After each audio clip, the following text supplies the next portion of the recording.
Yeah. 2. Yeah.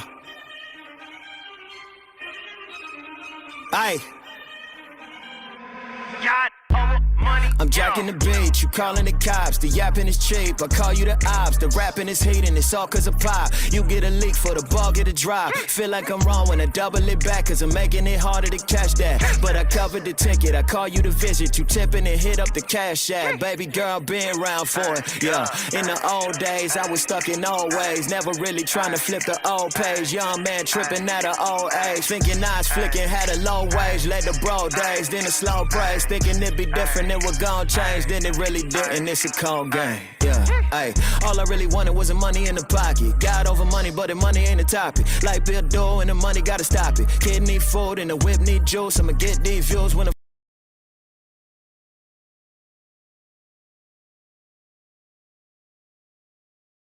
work hard, play hard, homeboy, everybody ain't calling out. Got a mouthpiece from the southeast, if you want scrap, stall him out. If you don't know what I'm talking about, then I feel good, man, I'm balling out. I'm a rich man with a rich fam, Christ bars got me out of mama house. And I bless God, give thanks. Bless God, give thanks. Bless God, give thanks. Bless God, give thanks. Big God, big grace. Big God, big grace. Big God, big grace. Big God, big grace. Bless God, give thanks. Bless God, give thanks. Bless God, give thanks. Bless God, give thanks. Big God, big grace. What it do, baby? It's your partner looking old, so fresh, cold, clean. You see that thing, baby? I'm looking real nice today, guys. Take the picture for your mom and the guys, and welcome to another edition of the Countermove podcast, where we kind of take an issue, lean in and look at it with a microscope, lean in and reason together and prescribe the right solutions. So, guys, if you could, no matter what platform that you're on, share, and also subscribe, guys. And today is going to be a very interesting Countermove podcast. As you guys know, I love sports, right?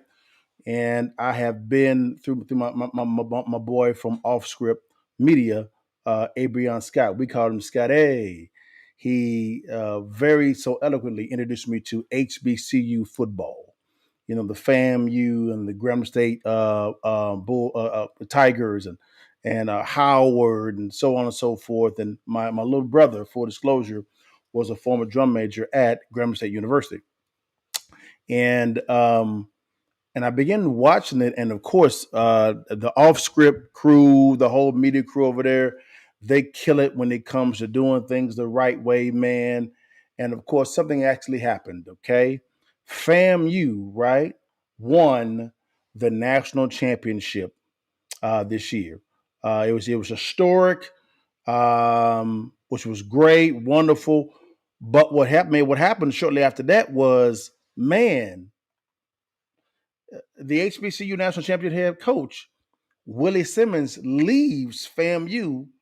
I'll be talking about weeks for after the win for Duke University. And I was just like, how does this make sense? I said, okay, congratulations to Coach Willie Simmons and for the whole FAMU football team and staff and the university for winning the national championship. Congratulations to you.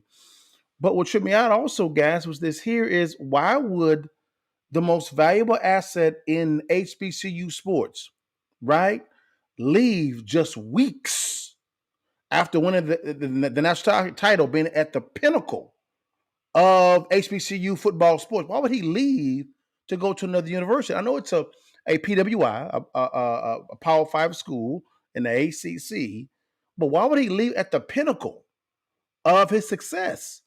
The HBCU Celebration Bowl National Championship is huge in the HBCU sports arena. So I just said something didn't make no sense.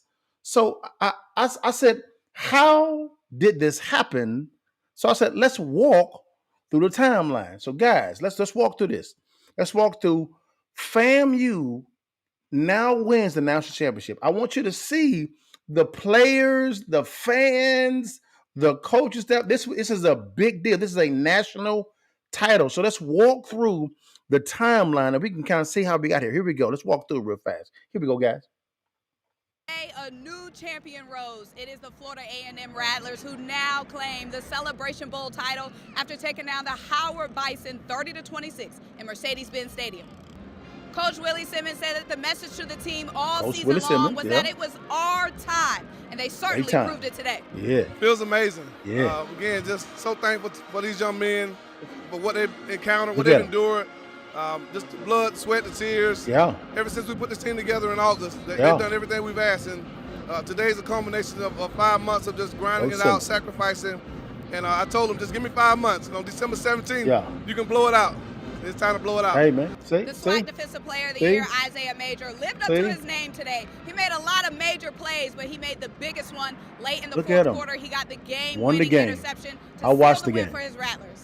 It's just a blessing. I try to go in it to every day with the same state of mind and just keep going day in and day out. The offense broke loose in the fourth quarter. What was working so late in the game? Yeah, I just think that, we were calling the plays we're executing the plays that Coach called, and he was being aggressive, and that's the type of offense we are. We're an aggressive offense, and we're going to go out and make plays, and we did. The Rattlers take the win, and they hold the title of the HBCU National Champions. Big deal. Congratulations to them. This wraps up another great football season with HBCU. There we go. Again, big deal. Big deal. Big deal, guys. All right, guys. Now, let's go to the fan reaction. So you've heard from the football team. You heard from the coach, the head coach. Now, let's hear from the fans, all right? Because fans are huge when it comes to HBCU sports. And Scotty, who actually broke this story off script, Scotty broke this story. The whole crew broke the story. Let's see exactly how the fans reacted to this historic win for FAMU. Here we go. Let's walk into it. Here we go. Historic season capped off with a national title. I'm Alberto Camargo, your College Town neighborhood reporter, on the road here at the Celebration Bowl in Atlanta, where FAMU beat Howard 30-26 for the HBCU National Championship. It's been over 40 years since FAMU fans could say that. 40-year gap between the last national championship win that FAMU actually had. This is a big deal, guys. Look at what the fans are saying. Here we go. Asking them just how much this win means to them. We've suffered through some hard times and suffered through some lean times, but now we're back on top. Look at this. 45 years ago to the day that they won their last national title in 1978. Wow. The Rattlers are champions again. Look at them. Celebration. Mara Burnside says it gives students like her something in common with previous generations of Rattlers. It's a full circle moment. You get to relive the stories that your grandparents, your parents told you about. The journey back to the top was a long one. Yes, it was. Consecutive losing seasons last decade, eligibility issues in 2022, to Celebration Bowl champs a year later. Look at that. Look at the play. FAMU's Kelvin Dean, a Tallahassee native, says it means the world to him to bring the title home. All the folks in Tallahassee that supported me all the way, I just want to give a big shout out to them, man. It feels amazing. I'm just glad to be here. For a fan base that was already proud to be orange and green, the Celebration Bowl win gives them all the more reason to say the #1 HBCU in the country is Florida Agricultural and Mechanical University. I said it told the whole name. We are here to let everybody know we ain't going nowhere. She said the whole name. Not FAMU. She said the whole university name. They were turned up, guys. I'm wonderful. Congratulations, guys. Proud of the team. So when this actually happened, when Coach Willie Simmons leaves to go to Duke University, I looked at it sideways and I said, this can't be real, y'all. This ain't real, man. This cannot be real. This is somebody playing a trick on me. A trick on me. And so I said, okay, let me look at it and see what's going down, y'all. And so I said, let me look it up. So guys, let's look it up. Here we go. I want you guys to read this real quickly with your partner, right? This says here, FAMU football coach, excuse me, Willie Simmons heading to Duke. This is like weeks after he had won the Celebration Bowl. And I'm like, what? Huh? This ain't making no sense. He's at the pinnacle of it. Again, he said 45 years since FAMU won their last national title. My man came back after last year having some eligibility issues, turned it around. He's been there for 5 years now, right? I think he went 6-5 in 2018. Then he went 9-3, 93, then 12-1, I believe. And now what's happening is now he has risen FAMU up to the pinnacle, national champions. And you see how important it was to the kids as well as to the fan base and alumni. And so this kind of perplexed me. I just said, why in the world would this happen? This don't make no sense. He's a young brother. Hold on. Bring it up to me.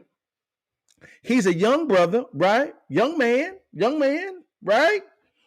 43 years old. You know, I'm talking about been there for 6 years. So I'm like, this ain't making no sense. I'm like, what? So I was like, what happened off the field? Because this ain't making no sense. How does the most valuable asset in HBCU sports walk at the pinnacle of his success? How? Well, you answer the question, what happened off the field? So, with that being stated, y'all, hey, let's bring in our dudes. He is the voice of HBCU sports, Abrion Scott. And before I bring him on, we're gonna use his stuff here, guys. I want you to see my man's record. This is Coach Willie Simmons' record. Look at the record, guys. 2018, 6-5. 2019, 9-2. 2021, 9-3. 2022, 9-2. He's getting better. Excuse me. 2023, this year, 12-1 with a national title. How does this happen? This ain't making no sense. Why would they let this young, black, good coach, you can see he's coaching well, walk? Again, I got to ask the question. How does the most valuable asset in HBCU sports walk out the front door? This don't make no sense. Now, understand? I got questions too. So again, got to go to my guy Scott A with Off Script Media Group. They broke the story. Scotty and this team, they broke the story. Okay, they broke the story, and you're gonna hear what happened. You're gonna ask the question, what happened off the field? How did we get here? How did we get here that the most valuable asset in HBCU sports walk out the front door? How did we get here? Okay, let's walk through this thing real fast, guys. Scotty, man, help us out, big dog, bro. Scotty broke the story. He's going through his sources. Again, this is the voice of HBCU sports, Off Script Media Group. If you ain't followed them on YouTube, follow them.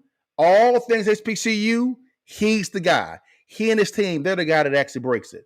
Now, I want you to hear of what actually went down, right? Because before I do that real fast, after Coach Simmons had won, right? Duke University reached out to him and said, "Hey, we want to go ahead and bring you on." And so, okay, no problem. So then what happens is now you have Duke, a PWI, said we want you to come and be our running back coach. I said, okay, cool, no problem. So this is what we're gonna pick this up at. So now you're going to hear exactly what happened off the field, directly from the voice of HBCU sports, Scotty. And guys, when it comes to HBCU sports, my man, he batting 1,000. Here we go. Let's get it on. But from what I've been told, if people coming in who haven't heard this is what I received from one of my sources. One of my sources said this about the AD. Willie's agent went to the AD in October to discuss a possible raise. Yeah. She told him that Willie had not done anything to deserve a raise. Okay. Still, they wouldn't be able to let that era go. 1 second, guys. 1 second, guys. 1 second, guys. Hold on 1 second. My bad, guys. I actually pressed the wrong button. My fault, y'all. But so as I find that, let me come back to you fast. So let's get this straight. We actually, so what we're hearing right now is we're hearing right now that Willie's agent in the middle of the year, right, before they won the Celebration Bowl, right, went to the AD and said, hey, we want a pay raise. Willie wants a pay raise. And that's not uncommon. That happens all the time. And what happened is now we're going to pick up from where we at real fast. Let me get over to Scotty real quickly, y'all. And I'm sorry. I pressed the wrong button, guys. Let me get to it. Here we go. Hold on. Okay, here we go. Let's go back to it. Here we go. Go back to it real quickly, guys. Boom. Now, listen to what actually happened. I want you to listen to what actually happened. And I'm going to go right into why this happened as well. Here we go. Here we go. Here we go. Come on, Scott. You preaching on this, though, but let me read you to you from one of my sources that just sent this to me. He said, Willie's agent went to the AD in October to discuss a possible raise. She told him that Willie had not done anything to deserve a raise. The agent went back to her after the SWAC championship, and she said the same thing. Whoa! Wait a minute. What? Keep going.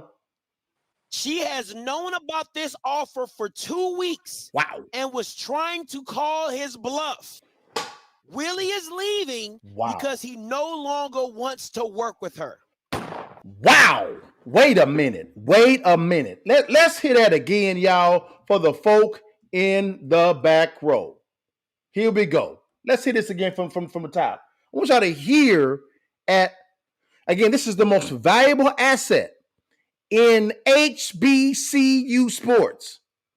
This is what happened off the field and go. While at FAMU. Now, that has been said, because you preaching on this, though, but let me read you to you from one of my sources that just sent this to me. He said, Willie's agent went to the AD in October to discuss a possible raise. Yep. She told him that Willie had not done anything to deserve a raise. Wow. The agent went back to her after the SWAC championship, and she said the same thing. Wow. She has known about this offer for 2 weeks and was trying to call his bluff. What in the world? Willie is leaving because he no longer wants to work with her. That is what a source had just texted me and told me about the situation. I'm glad you just read that statement. Y'all, I want that to sink in, guys. Okay. Let's unpack this real quickly, okay? This is what happened off the field, right? Off the field. And again, shout out to Scotty and the Off Script Media Group. They broke the story. As always, you're on top of it, big dog. Your head coach, Coach Willie Simmons, came to you, right, in the middle of the season, and they wanted to discuss a pay raise. The first year AD, this is a first year in AD. The first year AD said she didn't believe that Coach Simmons had done enough to win a championship, to actually asked for a pay raise. Okay, rocking with that. Okay, you hadn't won the big one yet. Got it. Okay. Then after he won the Celebration Bowl, Willie's agent went back to the AD and asked for a pay raise after he won the chip. National championship coach now, right? She should have known that this was coming, right? She then said, hey, I still don't believe that you've done enough to warrant a pay raise. And she wanted to call his bluff because Duke was on the table. the hell? And then what happened is, and you see exactly what Coach Simmons was saying. He said, yo, I don't want to pay for this. I don't want to work with this woman. This is the most dumbest negotiating ploy I've ever seen in my damn life. This is straight garbage. This is how not to negotiate. Why does she still have a job? This is the type of negotiating that loses big deals. This is how that happens. The most valuable asset in HBCU sports walks out to a PWI school, Duke University, because the first year AD didn't know how to negotiate at all, calling bluffs after you had known this was coming up. You knew this was coming up, and this is what you do? You tell a national championship coach that he ain't worth a pay raise? Get the hell out of here. What is this? This is sophomoric. This is trash. What in the world? I would love to negotiate against this woman. I would destroy her. Easy work. Because she didn't know what an asset is. This is trash. I'm not surprised now that this happens at all. Now, again, shout out this off script. Let's keep it going, y'all. Let's hear what Willie Simmons had to say. Now, Willie, this is after he had made the decision, right? After all this came to be. This is after he made the decision to leave. He then talks about it as well. And I think he handled this pretty well after what actually happened, after being disrespected. The disrespect. Here we go. Go ahead, Coach. Tell us. Coaching career, I've checked many boxes. I've been a play caller. I've been a head coach. I've won a championship. I've put guys in the NFL. We recruited at a high level. We've done a lot of things, and I've checked a lot of boxes off my resume. AD at FAMU, that's called a resume. Huh? It's called a resume. The one box that I have not checked is being an FBS football coach, Power 5, football coach. I've coached at the mid-major level. And so just looking at my career and looking at where I want to ultimately be in my career, to have the type of platform on the national stage, to lead young men, to have a voice that resonates throughout college football, not just the HBCU landscape, I think this was a pivotal step for me to take. And that's why we're taking it. And guys, he handled it well. Got to give it to Coach. He handled it extremely well. He really did. Extremely well. Because this lady just straight up disrespected that man. And he gave receipts. He gave 5 receipts on that video, which is called a resume for the AD at FAMU. That's called a resume, which you don't have. Okay? You don't go to the most valuable asset in HBCU sports and let him walk because you're trying to call a bluff against Duke University, a PWI. What type of asinine thinking is this? This is straight. I'm a business guy. Excuse me. I'm a business guy, guys. And so this is, man, I'm trying to figure out why has she not been let go? Why? This is so bad, but it's all good, guys. Now, let me tell you why this actually happened. All right? And I'm trying to keep this as simple as possible, guys. What you're seeing with this negotiation, guys, is a business model conflict. Okay? Let me fix this real fast. All right, hold on one second, guys, because I want to make it as simple as possible for you guys. All right? I want to make it as simple as possible for you guys. So what's happening right now is you're seeing a difference in business models when it comes to education. All right? I thought about this, guys, and I'm fairly confident in this as well, guys. This is a governance business model versus a free market business model. Okay? The HBCU model, guys, is based off a governance business model or a bureaucrat ran business model. I'm going to give you some numbers in a second. Okay. I'm not talking out of the side of my behind. I got you. Don't you worry about it. We own one. All right. Now, what is a governance type of business model?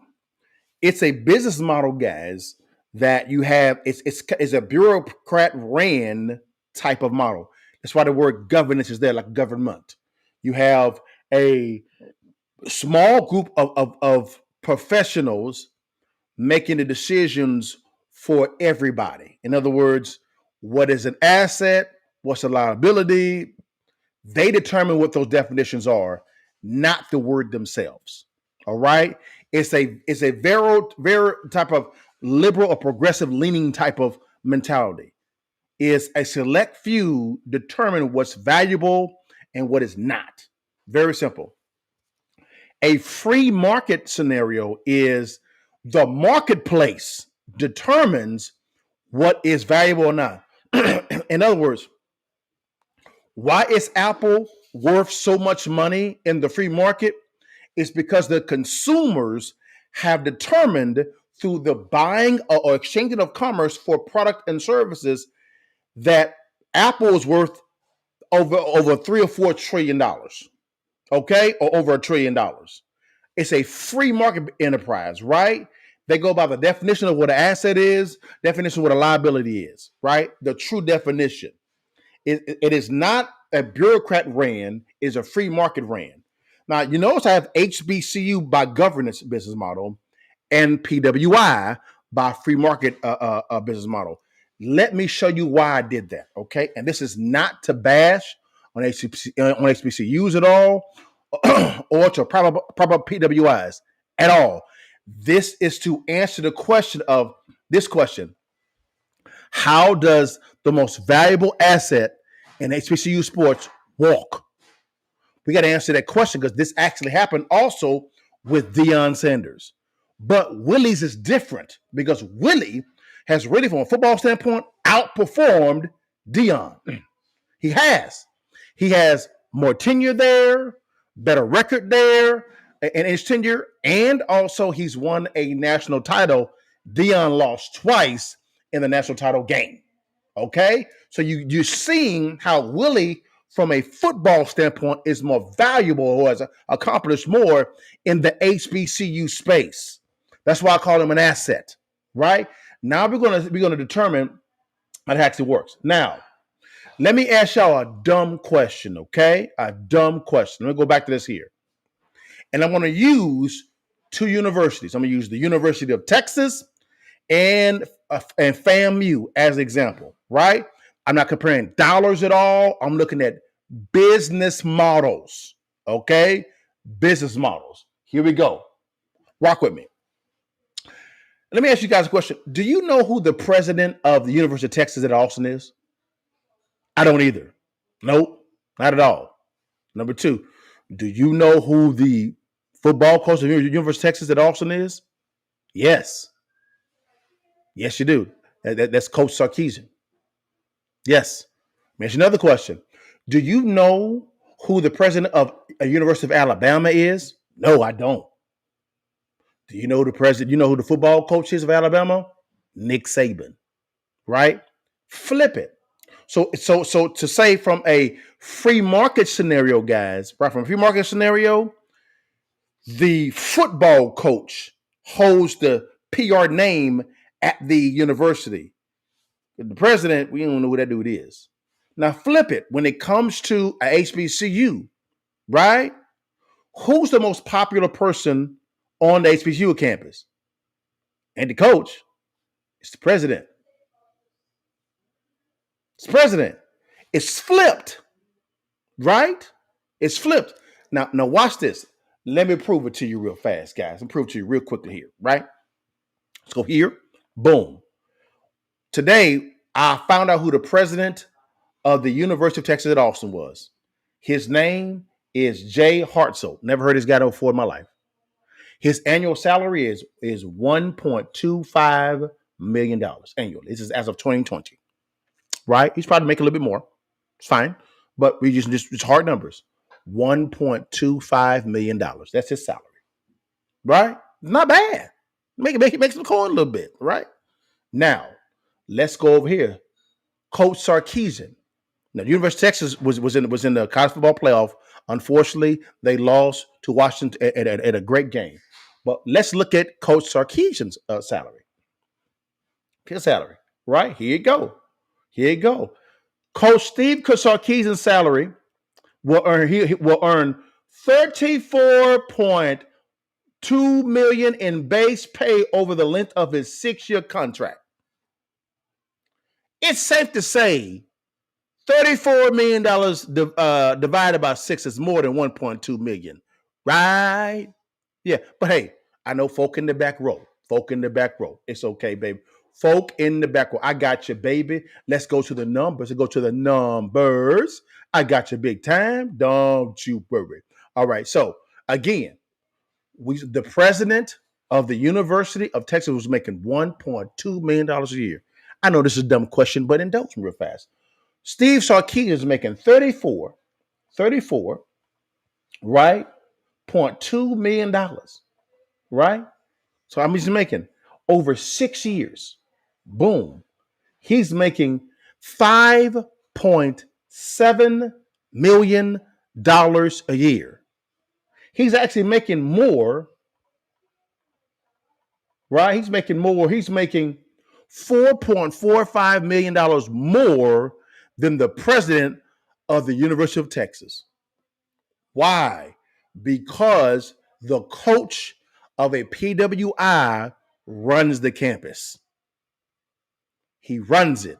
So therefore, the PWIs are saying, hey, the most valuable asset on our books right now is the football coach.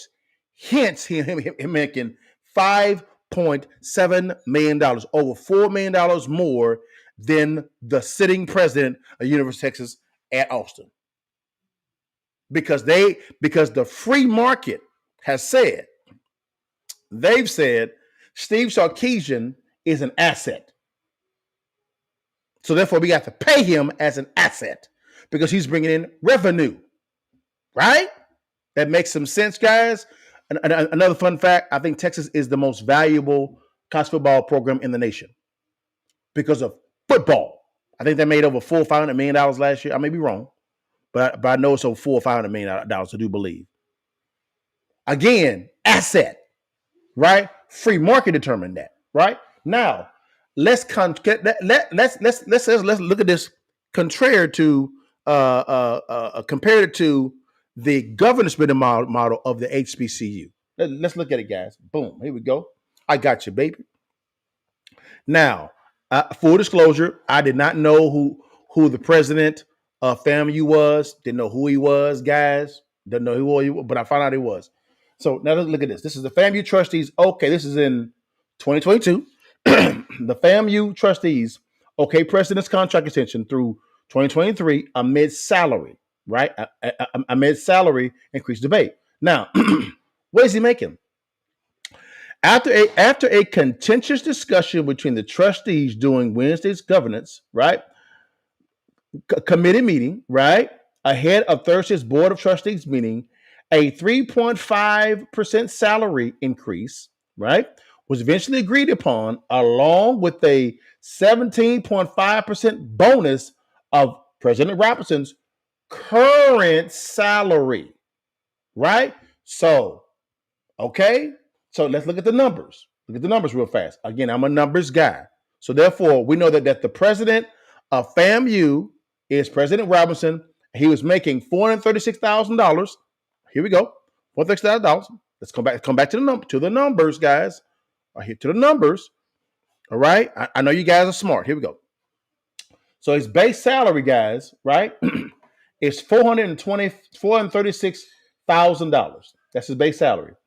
He actually received a 17.5% raise of the $436,000 base salary. That's $76,000. So $76,300 plus the current $436K, right? He's making $512,300 in a salary. This is the president of FAMU, right? And let's be honest, the most popular name known on a HBCU campus is the president of the university, right? Totally different than PWIs. Now, let's see exactly how much Coach Willie Simmons was making, right? Let's go here. Let's go here. Boom. Let's go right here, guys. Here we go. Share. Let's see. See how much he's making, right? Again, we ain't bashing nobody at all. We walking through numbers. And let's make it bigger for the people in the back row. Here we go. This is 2021. So just a year. It says FAMU's with Simmons staying home after being linked to staff opening at South Carolina. So again, he's staying at the house. Good. This is in 2021, right? Let's see what is actually going on. It says Simmons in his third season of a 5-year deal was making $1.5 million contract. Said he did not negotiate with FAMU leadership for additional salary. So this is how much he was making currently now. So in order for him to stay, he didn't request a pay increase, right? At all. Now, as you heard before, he asked for a pay increase during this year and after the Celebration Bowl, right? But not during this time frame. So this said he has a 5-year contract at $1.5 million. Okay. Again, calculator time. Here we go, guys. Let's go to the calculator real quick for the people. Here we go. Right. Here we go. So again, he's making $1.5 million, right? Not a year total. Not a year. His entire contract is for $1.5 million, right? Boom. And it's for 5 years. So 1.5 million, right? Divided by 5 years. Boom. He is making $300,000 a year. $300,000 a year. Now, how much was the president making? A FAMU making? Because remember, the president at HBCUs is more well known than the head coach, right? Even though football is bringing in some revenue, right? Now, the president was making $436,000, right? And he got a 17.5% raise as well. Boom. So plus $436,000. Here we go. So he's making $512,300 a year. That's his salary. The president of FAMU, he's making more than the head coach of the university. He's making $212,300 more than the head coach. And the board of trustees gave the president a raise of 17.5% in 2022. Willie came, Coach Simmons came, right, and asked for a pay raise to 2023 during the season. And the first year AD said, you haven't done enough to earn a pay raise, even though he went 6-5, 9-3, 9-2, and then 12-1, right? Then he came back to her, right? Then he came back to the first year AD and asked guys for a pay raise. And she came back and said the same thing. You have not done enough for a pay raise. He just won the national title and he's in the final year of his contract. What are you talking about? You just gave a raise to the president of the university at 17.5%, right? So when your national championship coach comes to you and asks you for a pay raise, you say you ain't done enough, and then she says she wanted to call his bluff. What in the world? This is after Duke offered the national championship HBCU most valuable asset coach, Willie Simmons, $500,000 to come and be a running back coach at Duke University. After she knew he had got that offer, she didn't turn around and said, you have not done enough. Still, I want to call your bluff. This is classic governance business model, guys. Bureaucrats determining what value is at its definition form, and free market business model, PWIs, saying, hey, we see value in Willie Simmons. The market says someone that for the running back coach should be making $500,000. We want to pay you that. You see two conflicting models. HBCUs, bureaucrat-led, PWIs, free market-led. I am not surprised he left.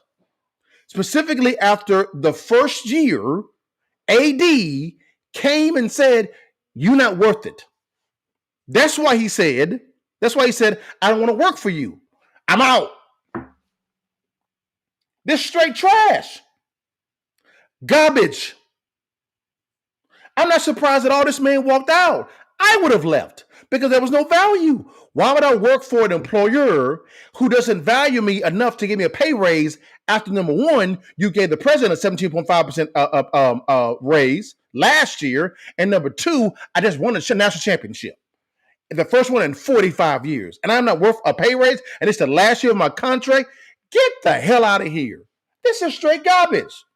This trash. How do we do this? How do we let our best walk out of the front door from our institutions? This is because the people in charge suck at negotiating. They're horrible at it. You call someone's bluff when Duke is your competitor? Are you serious right now? And they offered him more money? What is this? Guys, look at this. FAMU even found the money to pay him $525,000 to have him stay. Willie Simmons still said, I'm out. I wouldn't say that as well also, because you didn't value the man. He came to you twice and asked you for a pay raise. And you said, no, I want to call your bluff. You ain't done enough. Even though I brought you a national championship, the first one in 45 years, straight garbage. And wonder why our best walk out the door. It's because the PWIs understand how to value true service through a free market business model. The HBCUs are ran like the government. Trash. Garbage. We always losing our best. I'm not talking about competing on dollar amounts.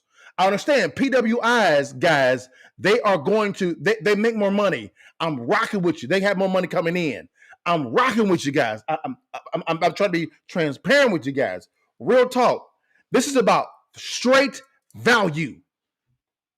This lady told a national championship coach that he ain't done enough to get a pay raise. The same year, we're talking about a couple of weeks after he won the national championship. Are we serious right now? What type of bull? What type of crap is this? This straight garbage. Straight garbage. But I gotta hold us accountable. I gotta hold us accountable to my black people. I understand the PWIs guys have more money coming in. I'm rocking with you. But what I'm gonna say here, guys, some folks ain't gonna agree with me. Some folks will. Those that don't agree with me, you're biased. Let me tell you this.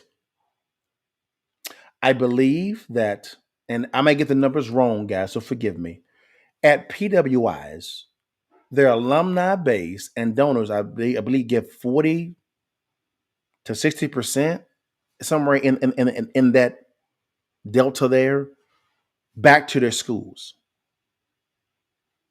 40 to 60% back to their schools. At HBCUs, guys, we give less than 10%. That's donors as well as alumni. That's a problem. It's a problem with us. Why is it that we don't give back to our own institutions? The pitch for us is to go to universities that we founded. that we built, that we did a good job because we have excellent HBCUs, excellent schools, phenomenal schools.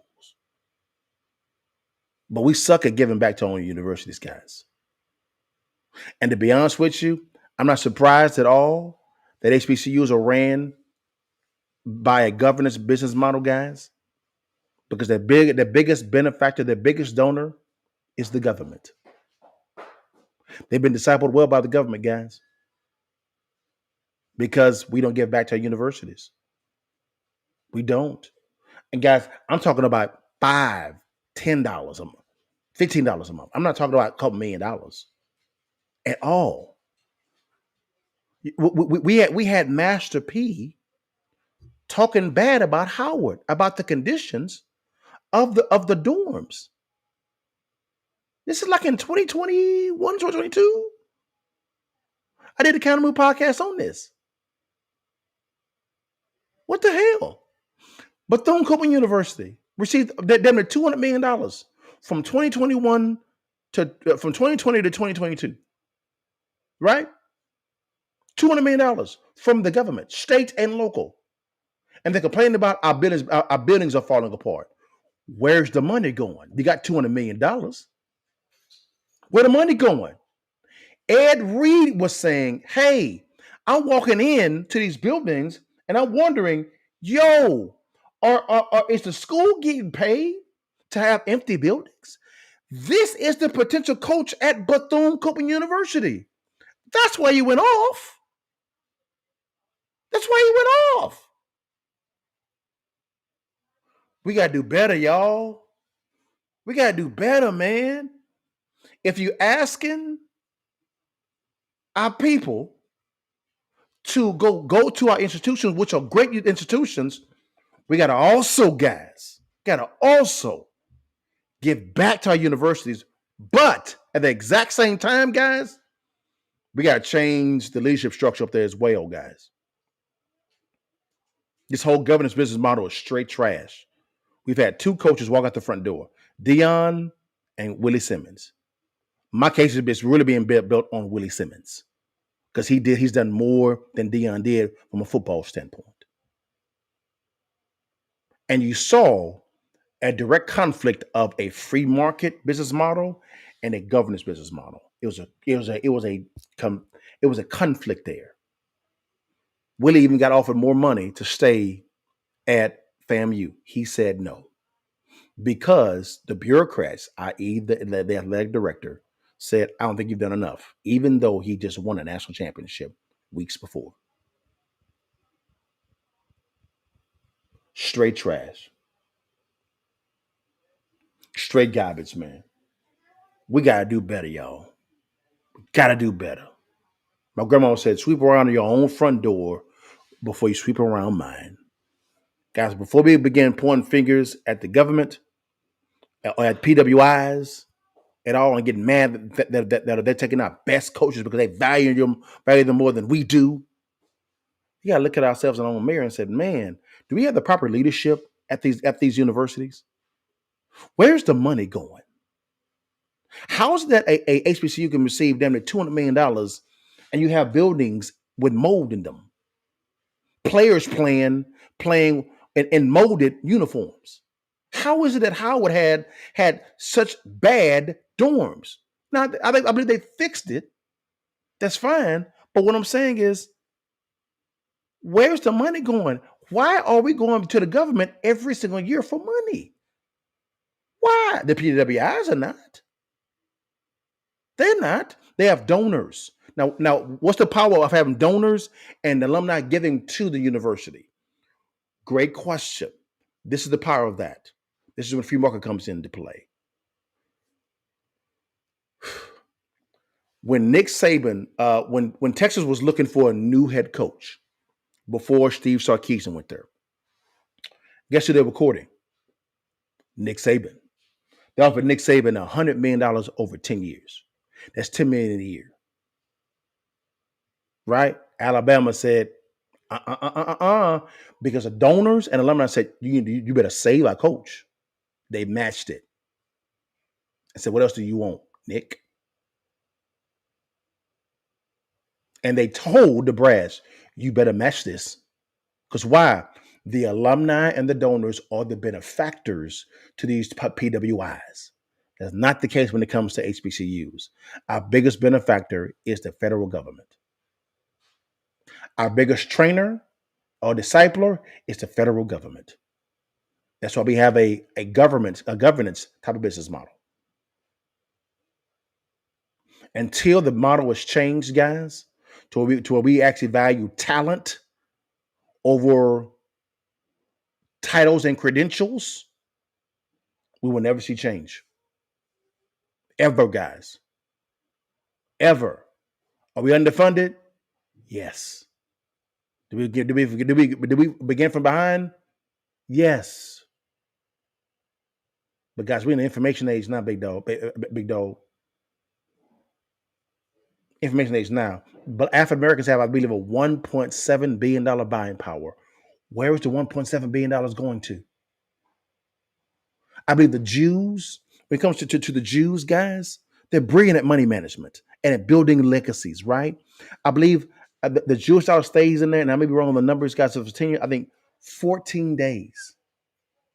It circles around the Jewish community before it leaves their community.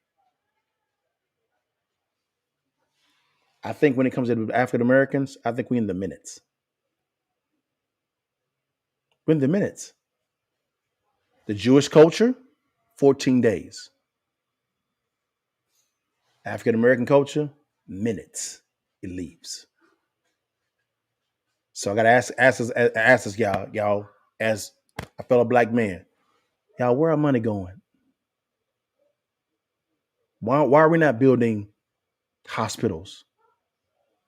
Why are we not building excellent schools, making our schools even better? Why are we not getting excellent talents? Why don't we see football greats like Terrell Owens, Ray Lewis, Ed Reed coming out of HBCUs and coaching? I know we're not going to outraise the PWIs. That's not the standard at all. We can create our own lane. Guys, we have the greatest culture, the greatest swag on the planet, y'all. We do. We do, guys. We do. Why are we using this NIL situation? We should be killing the game because why? It's for us. It's swag for us. That's why I like Shador. Shador's doing. Shador's made $4.8 million this year in NIL. And because of swag. I mean, they should be throwing money at HBCUs because why? We got the swag, guys. We got the swag. It's for us. We got to do better, y'all. We got to do better, man. Willie Simmons, that situation just showed me one of the biggest problems. It is the business model. We have bureaucrats determining what value is versus the free market with PWIs saying the free market says this position is worth this, so we're going to pay you this. We got to do better, y'all. Got to do better. Got to do better, y'all. And my man Joe on Instagram said this here. He said, people don't want to do business. They just want to be motivated and virtue signal. Joe, I agree, brother. We ain't about our business. We ain't about our business, y'all. You got myself, Joe Collins, John Hope Bryan, Tyler Perry. You have Michael Jordan. You have LeBron James. You have Byron Allen. You have Bob Johnson. You have Oprah Winfrey, Brian Adamson, the Wall Street trap guy as well. He does excellent courses on stock trading.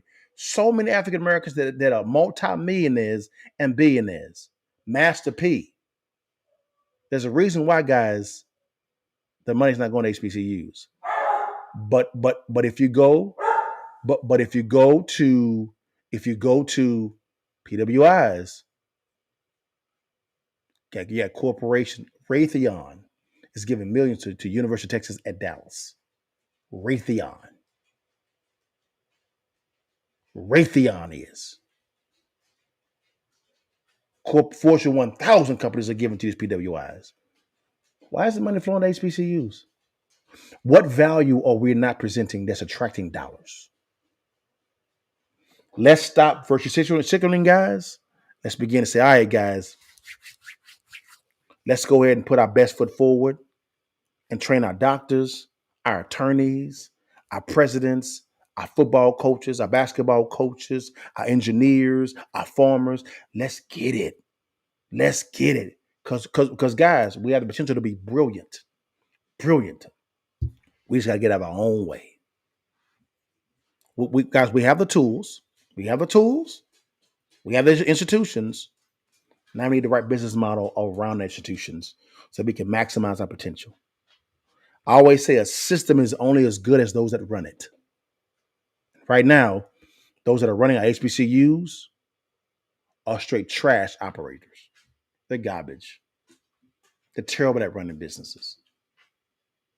They have the credentials, they have the title. When it comes to operating the business, they are horrid. Gotta say it, guys. I gotta say it. But guys, let me know if y'all agree, man. Give me your thoughts, man. That was the whole Countermove right there, guys. My reaction. It's just, guys, give me your thoughts. Let me know what you think about it. Am I tripping? Am I off base, guys? I just want the best for myself, my family, and my people. And the one thing about it is you can't help someone else out until you get the log out of your own eye. Let's put down the virtue signaling. Let's still motivate one another. Let's begin to become excellent in execution. There's no reason why Ed Reed should not have a football head coaching job in HBCUs. Terrell Owens, Ray Lewis. There's no reason why that should never happen. These are Hall of Fame football players. And newsflash, most of the Hall of Famers guys are black. So much potential. So much potential. God, so much potential. But guys, man, every Friday, guys, at 5 p.m. CST, right? We actually have real estate live training where me and Cliff talk about the current market analysis, as well as give you a strategy that you can use to invest in real estate for free. It's all free. It is all on all platforms. Here's a little intro of what we're going to be talking about. Here we go. What's good, baby? It's your boy Dale. I'm back in the saddle again. Our motto is to buy, build. We already bought it already, so we already own it, free and clear. Refinance to long-term debt, cash flow. That is the motto. Cliff, man, is that a pretty strong motto, man? What do you think? Man, the model is strong. Like, you're getting each piece of the invest, right?